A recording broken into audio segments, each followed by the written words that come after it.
오늘 함께 보실 말씀은 마가복음 10장 32절부터 45절 말씀입니다. 마가복음 10장 32절부터 45절 말씀입니다.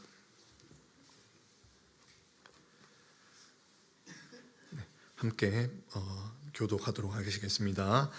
저부터 읽겠습니다. 예루살렘으로 올라가는 길에 예수께서 그들 앞에 서서 가시는데 그들이 놀라고 따르는 자들은 두려워하더라. 이에 다시 12 제자를 데리시고 자기가 당할 일을 말씀하여 이르시되 보라, 우리가 예루살렘에 올라가노니 인자가 대제사장들과 서기관들에게 넘겨지며 그들이 죽이기로 결의하고 이방인들에게 넘겨주겠고 그들은 능욕하며 침뱉으며 채찍질하고 죽일 것이나 그는 3일 만에 살아나리라 하시니라. 세베대의 아들 야고보와 요한이 주께 나와 여짜오되 선생님이여, 무엇이든지 우리가 구하는 바를 우리에게 하여 주시기를 원하옵나이다. 이에 너희에게 무엇을 하여 주기를 원하느냐? 여짜오되 주의 영광 중에서 우리를 하나는 주의 우편에 하나는 좌편에 앉게 하여 주옵소서. 예수께서 이르시되 너희는 너희가 구하는 것을 알지 못하는도다. 내가 마시는 잔을 너희가 마실 수 있으며 내가 받는 세례를 너희가 받을 수 있느냐? 그들이 말하되 할 수 있나이다. 예수께서 이르시되 너희는 내가 마시는 잔을 마시며 내가 받는 세례를 받으려니와 내 좌우편에 앉는 것은 내가 줄 것이 아니라 누구를 위하여 준비되었든지 그들이 얻을 것이니라. 10 제자가 듣고 야고보와 요한에게 대하여 화를 내거늘 예수께서 불러다가 이르시되 이방인의 집권자들이 그들이 임의로 주관하고 고관들이 그들에게 권세를 부리는 줄 너희가 알거니와 너희 중에는 그렇지 않을지니 너희 중에 누구든지 크고자 하는 자는 너희를 섬기는 자가 되고 너희 중에 누구든지 으뜸이 되고자 하는 자는 모든 사람의 종이 되어야 하리라. 인자가 온 것은 섬김을 받으려 함이 아니라 도리어 섬기려 하고 자기 목숨을 많은 사람의 대속물로 주려 함이니라. 아멘. 오늘 말씀의 본문은 예수님께서 제자들과 함께 예루살렘으로 올라가는 여행 중에 있었던 사건을 기록하고 있습니다. 그런데 예수님과 12 제자만 오늘 본문에 등장하는 것이 아닙니다. 물론 오늘 사건의 중심에는 예수님과 제자들, 특히 그 제자들 중에서도 세베대의 아들들인 야고보와 요한이 중심으로 나와 있지만 10장 전체적인 맥락을 보면 10장 1절에서는 많은 무리가 예수님을 따르는 것을 볼 수 있습니다. 그리고 그 이후에 또 바리새인들과 서기관들과 이런 사람들이 예수님께 시험하기 위해서 여러 가지 질문을 하고 또 그 이후에 여러 사람들이 나오기도 하고 또 어제 본문에서는 한 청년, 부자 청년이 나와서 예수님께 하나님 나라에 들어가기 위해서 어떻게 해야 되는지 묻기도 하였습니다. 이러한 내용들로 보건대 예수님께서 제자들과 함께 예루살렘으로 올라가는 그 여정 중에 많은 무리들이 예수님을 또한 따랐던 것을 추측해 볼 수 있을 것 같습니다. 그런데 오늘 본문에서는 예수님께서 그 무리들이 따르던 가운데 예수님께서 무리들에게 말씀하지 않으시고 수많은 사람들 가운데서도 12 제자들을 불러서 따로 말씀하셨습니다. 그 말씀이 바로 오늘 본문의 33절, 34절 말씀입니다. 예수님께서 제자들만 따로 불러서 하셨던 말씀이 바로 예루살렘에서 예수님께서 당하실 일들에 대해서 말씀하셨습니다. 예수님께서 예루살렘에서 당하실 일들이 무슨 일이었는지 한번 보자면 33절에 보자면 인자가 대제사장들과 서기관들에게 넘겨진다라고 말씀하시고 있습니다. 그리고 넘겨지고 그들이 대제사장들과 서기관들이 예수님을 죽이기로 결의하고 이방인들에게 넘겨줄 것이다 라고 말씀하시고 계십니다. 그리고 34절에서는 또한 그들은 능욕하고 침뱉으며 채찍질하고 죽일 것이나 그는 3일 만에 살아날 것이다 라고 말씀하고 있습니다. 예수님께서 대제사장들과 서기관들에게 넘겨지시고 대제사장들과 서기관들은 예수님을 죽이기로 결의한다는 것은 쉽게 말해서 사형 판결을 한다는 것입니다. 물론 판결은 대제사장들과 서기관들이 예수님을 죽이기로 판결은 할 수 있지만 그들에게는 사형을 집행할 권한은 없었습니다. 당시에 로마의 지배 하에 있었기 때문에 그들이 직접 사형을 집행할 수는 없었고, 그래서 아시다시피 빌라도에게 넘겨주게 된 이유가 바로 예수님을 죽이기 위해, 예수님께 내렸던 그 사형 선고를 집행하기 위해 빌라도에게 넘겨주게 된 것입니다. 그래서 빌라도는 또한 로마 군인들에게 예수님을 넘겨주어서 침뱉고 능욕하고 십자가에 못 박게 되었습니다. 예수님께서는 바로 이러한 일들이 자신에게 일어날 것임을 제자들에게 말씀하셨습니다. 그러나 제자들은 이 말씀을 들었음에도 불구하고 이 말씀을 깨닫지 못했음을 오늘 본문을 통해서 알 수 있습니다. 마가는 오늘 본문 35절부터 45절까지의 내용을 통해서 요한과 야고보가 전혀 다른 말을 예수님께 하는 것을 통해서 제자들이 예수님께서 하셨던 그 말씀의 본 의미를 깨닫지 못했음을 보여주었지만, 누가복음 18장 34절 말씀에서는 오늘 예수님께서 32절에서 34절에서 말씀하셨던 내용과 똑같은 내용을 기록하고 있습니다. 그런데 누가는 여기에 한 구절을 더 덧붙이고 있습니다. 제자들이 이것을 하나도 깨닫지 못하였으니 그 말씀이 감추었으므로 그들이 그 이르신 바를 알지 못하였더라 라고 말씀하고 있습니다. 제자들이 예수님께서 하셨던 그 말씀을 분명히 들었음에도 불구하고 제자들은 이게 무슨 말이지 하고 깨닫지 못했습니다.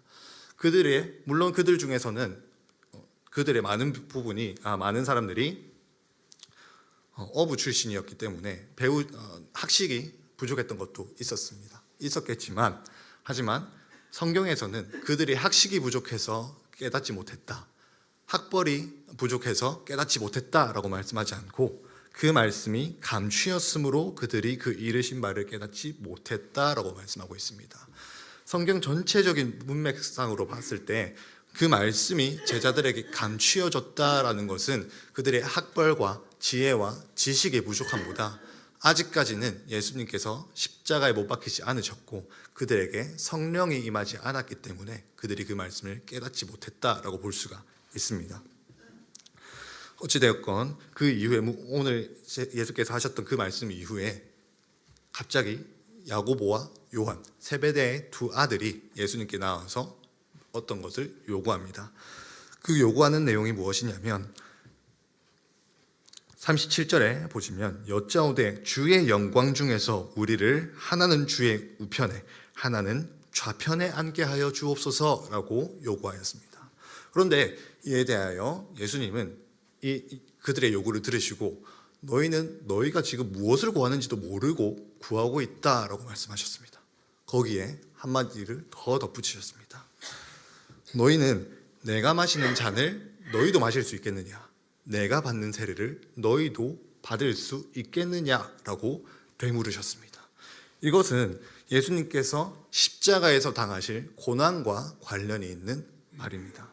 예수님께서 마시는 잔이라고 표현한 것은 십자가에 달리기 전날 밤에 예수님께서 감람산에서 아버지여 내가 마셔야 하는 이 잔을 할 수만 있으시거든 아버지의 뜻이거든 이 잔을 그냥 지나가게 하옵소서라고 십자가에 달리실 그 고난을 잔으로 표현하고 있는 것과 연결되어 있음을 볼 수 있습니다.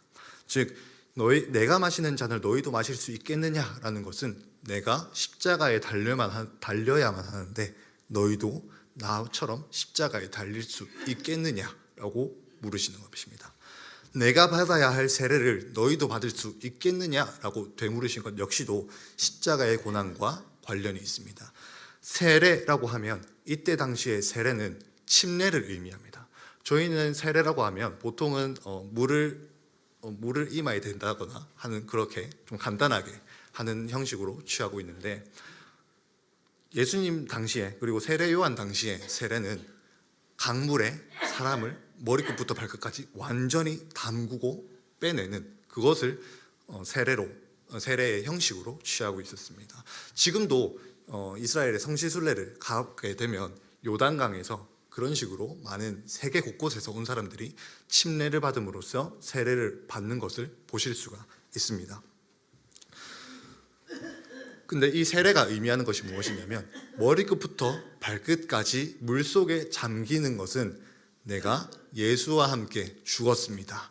나의 옛사람은 죽었습니다 라는 것을 믿음으로 고백하는 행위라고 할 수 있습니다. 그리고 물속에 나옴으로써 내가 예수와 함께 살았습니다. 나는 예수 안에서 새 사람이 되었습니다. 새 생명을 얻었습니다 라는 행위로 볼 수 있습니다. 즉 예수님께서 십자가에 못 박히시는 것을 세례로 표현한 것은 내가 십자가에 못 박혀 죽어야 한다는 것을 말씀하신 것이라고 볼 수 있습니다. 즉 예수님께서 제자들에게 너희가 무엇을 구하는지도 모르는구나 라고 말씀하시면서 내가 마셔야 할 잔과 내가 받아야 하는 세례를 말씀하셨던 것은 내가 십자가에 못 박혀야 하는데 너희도 십자가에 못 박힐 수 있겠느냐라고 되물으신 것입니다. 그런데 예수님께서 십자가에 못 박히실 때 아시다시피 좌우 양옆에 다른 사람들, 강도라고 표현된 그 두 사람도 함께 십자가에 못 박힌 것을 아실 것입니다. 예수님께서 오늘 여기 본문에서 너희가 내가 마셔야 할 잔과 내가 받을 세례를 같이 받을 수 있겠느냐라고 물으신 것은 단순히 행위로서 십자가에 못 박히는 행위 그 자체를 말씀하시기보다 행위로서 죽어야만 하는 그 행위보다 예수님께서 십자가에 못 박혀야만 하셨던 그 본질적인 이유에 대해서 말씀하셨을 가능성이 훨씬 더 큽니다. 예수님께서 십자가에 못 박히셔야만 했던 이유는 무엇입니까? 예수님께서 우리의 죄를 대신하여 고난 받으셔야만 했던 이유가 무엇입니까? 하나님께서 계획하셨고 하나님께서 우리에게 약속하신 우리를 대신하여서 고난 받으시고 우리의 죄를 대신해서 죽을 수밖에 없었던 그 예수님의 구원 계획, 구속 사역을 위해서 예수님은 십자가에 못 박히셔야만 했습니다. 이 세상에 그 어떤 누구도 다른 사람의 죄를 위해서 죽을 수는 없습니다. 우리는 모두가 죽을 수밖에 없습니다. 그러나 우리가 죽는 것은 우리의 죄 때문입니다. 죄의 삭은 사망이라고 성경은 기록하고 있습니다. 또한 모든 사람에게 죽는 것은 정해졌다고 성경 또한 기록하고 있습니다.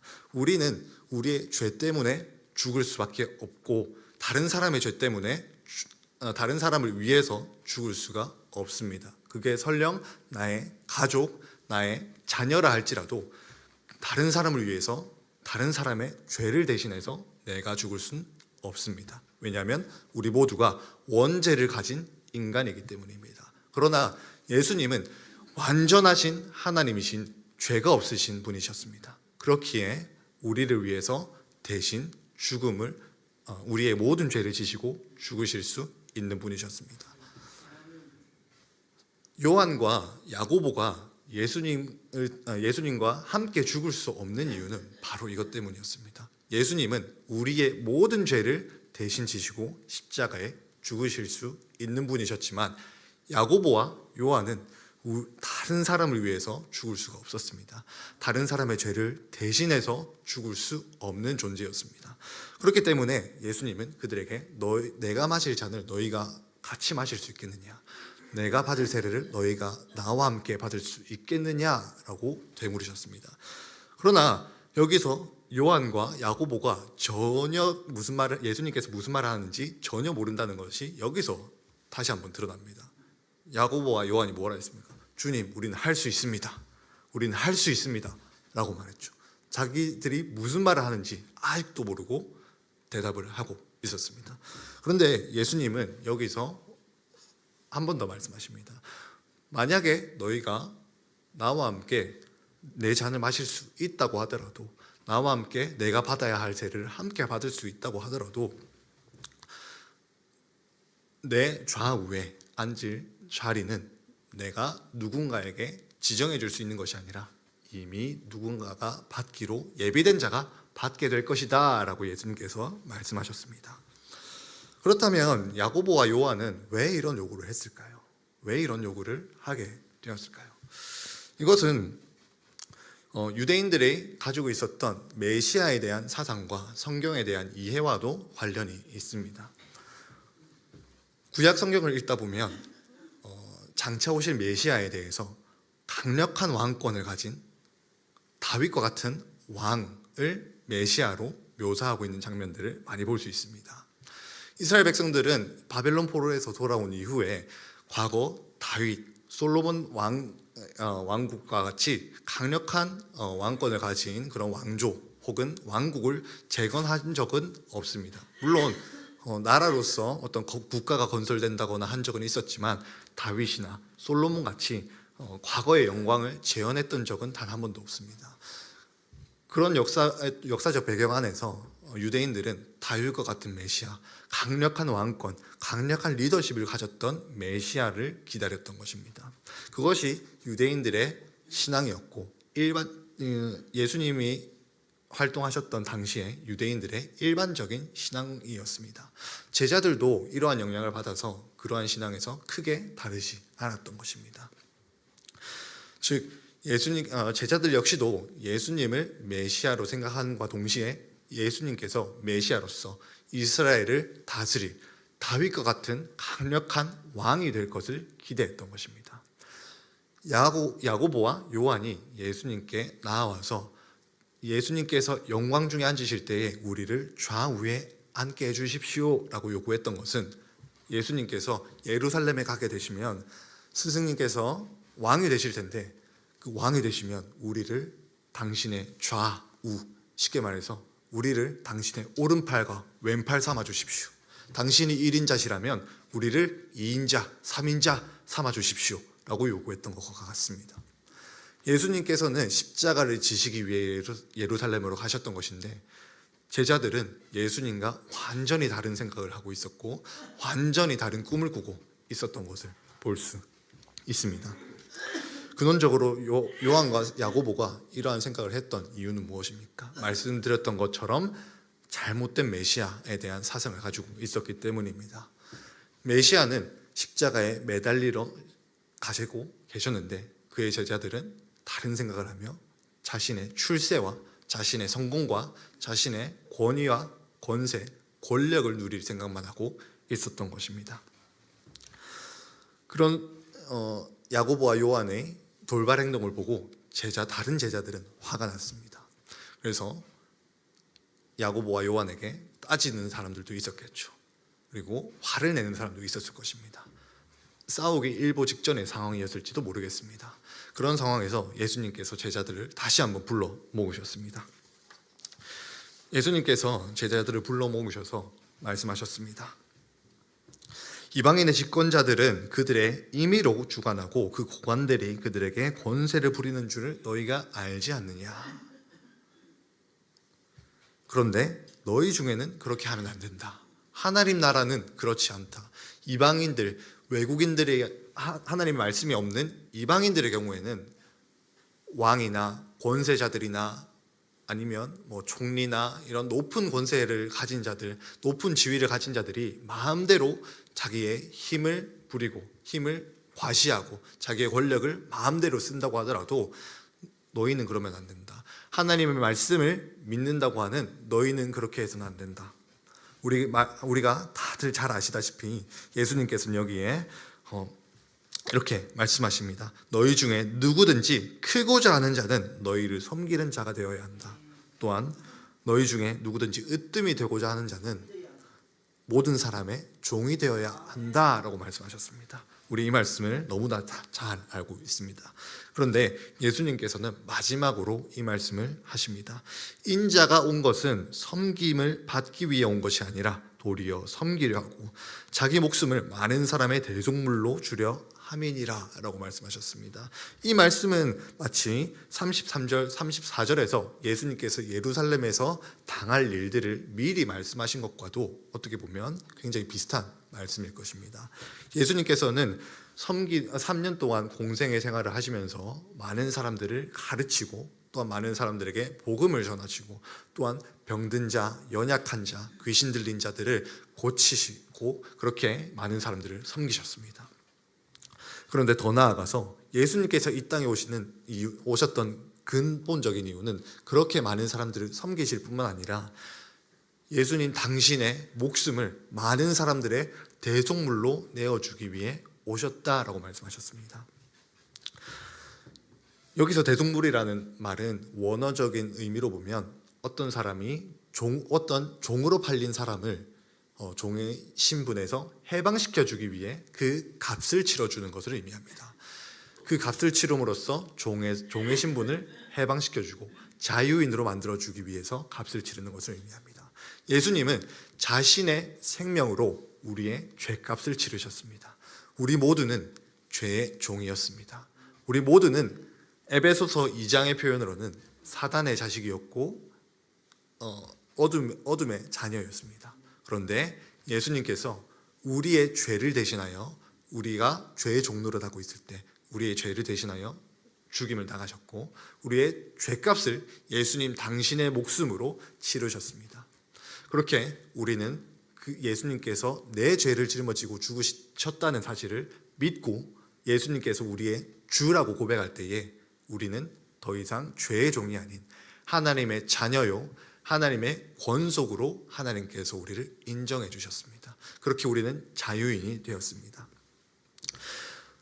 45절 말씀은 예수님께서 오셨던 그 사명을 말씀하실 뿐만 아니라 어떻게 섬겨야 되는지, 어떻게 섬기고 종이 되어야 하는지 본을 보이신 것이기도 합니다. 빌립보서 2장 말씀에서는 이렇게 말씀하고 있습니다.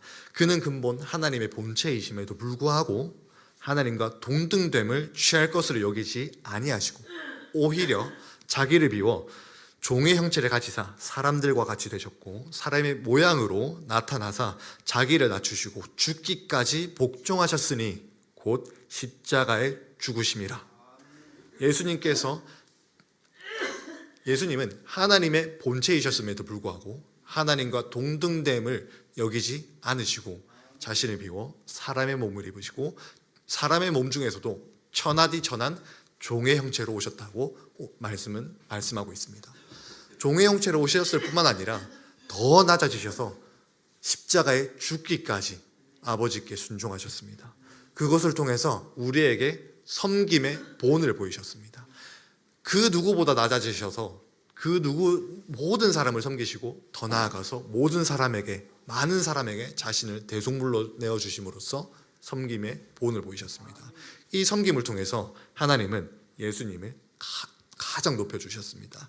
이어서 빌립보서 2장에서는 이러므로 하나님이 그를 지극히 높여 모든 이름 위에 뛰어난 이름을 주사 하늘에 있는 자들과 땅에 있는 자들과 땅 아래에 있는 자들로 모든 무릎을 예수 이름에 꿇게 하셨다라고 말씀하고 계십니다.